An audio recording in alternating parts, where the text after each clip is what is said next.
Nah, ibu-ibu, setelah kita menyelesaikan permainan tadi, saya yakin ibu-ibu ini sangat mengerti bagaimana cara mencegah penelantaran terhadap anak. Seperti yang ibu sampaikan tadi, caranya memberikan kasih sayang yang cukup terhadap anak. Iya, ibu, kita memang harus memberi kasih sayang yang cukup. Bagaimana cara memberi kasih sayang terhadap anak? Beri dia perhatian. Kalau anak yang masih kecil, masih ASI, kita kasih dia ASI eksklusif. Terus udah sampai masa dia MPASI, kita kasih ASI, kasih MPASI. Nanti saat dia sudah bisa makan makanan pokok, kita kasih dia makanan pokok. Apalagi kalau dia sudah masa sekolah, kita harus menyiapkan sarapan untuk dia. Terus kemudian memperhatikan dia bagaimana, lihat pakaiannya, apalagi untuk anak yang sekolah. Jangan sampai bantuan dari pemerintah sudah diberikan untuk menunjang sekolah anak, tapi masih aja anak tidak sekolah karena alasan baju basah, sepatu basah. Nah, ini bukan alasan ya ibu. Jadi ibu begitu mendapat bantuan PKH, yang harus ibu perhatikan dulu hal yang menunjang sekolah anak, seperti siapkan uang untuk jajan mereka, siapkan untuk sarapan mereka, lauk pauk mereka, siapkan untuk perlengkapan sekolah, baju, sepatu, buku, tas, dan lain sebagainya. Terus perhatikan kebersihan di dalam rumah. Nah, rumah sehat akan dijauhkan dari penyakit seperti kecacingan, malaria, diare. Nah, lingkungan juga harus kita perhatikan ibu. Itu juga termasuk cara mencegah penelantaran terhadap anak. Baik, ngomong-ngomong tentang mencegah penelantaran terhadap anak, di sini saya ada flip chartnya. Terus di buku pintar juga ada di halaman 38. Ibu bisa baca di rumah bersama Bapak supaya Bapak juga tahu bagaimana cara mencegah penelantaran terhadap anak. Jadi ibu dapat ilmu, Bapak dapat ilmu, itu semua untuk kebaikan rumah tangga Bapak Ibu. Baik, saya lanjut menjelaskan ya Bu. Nanti baca-bacanya di rumah lagi. Oke, sekarang cara mencegah penelantaran terhadap anak. Nah, yang pertama, memenuhi kebutuhan dasar anak. Nah, kasih sayang, sandang, pangan, dan papan, seperti yang telah saya paparkan barusan tadi. Terus yang kedua, meluangkan waktu untuk bersama dengan anak. Nah, di sini kita harus ibu kan pagi-pagi nih udah siapkan sarapan, jadi kita makan sama-sama keluarga.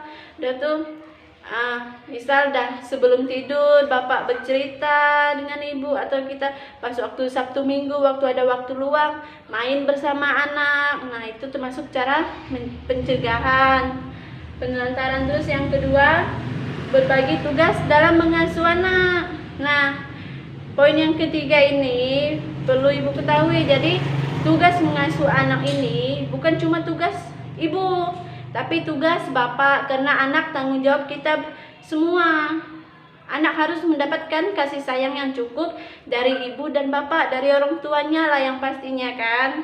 Nah, terus mendidik anak tentang apa yang boleh dan tidak boleh dilakukan. Ini sangat penting, kita jangan terkesan mengabaikan anak, terserah dia mau ngapa-ngapa, itu tidak boleh. Kita harus mengarahkan yang baik dan melarang jika anak melakukan sesuatu yang tidak boleh, itu harus kita sampaikan kepada anak. Memperhatikan pergaulan anak. Nah, poin ini sangat berpengaruh ibu.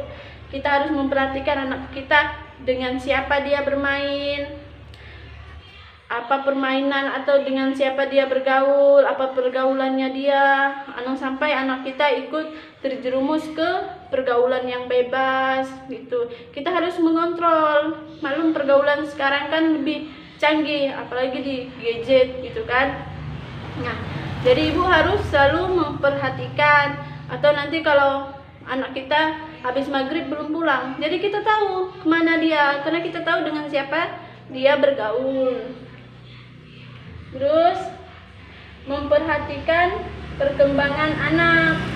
Nah, anak kan dia dari balita sampai dia TK, prasekolah, sampai dia SD, SMP, SMA, dia kan pasti ada perubahan dari teman bergaul, dari cara perilaku dia. Itu harus tetap kita perhatikan. Jangan bersifat masa bodoh, gitu enggak boleh.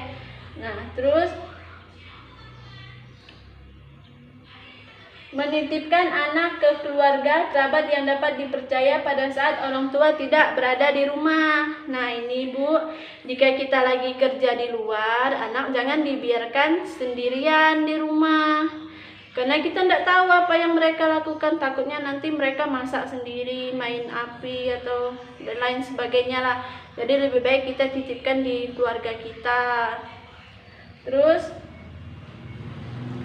menitipkan anak di tempat penitipan anak. Nah, di sini lebih nyaman lagi jika di tempat ibu, di sini ada tempat penitipan anak. Jadi kita tahu anak kita lebih terkontrol lagi jika dititip di mereka. Kita pulang kerja baru kita jemput.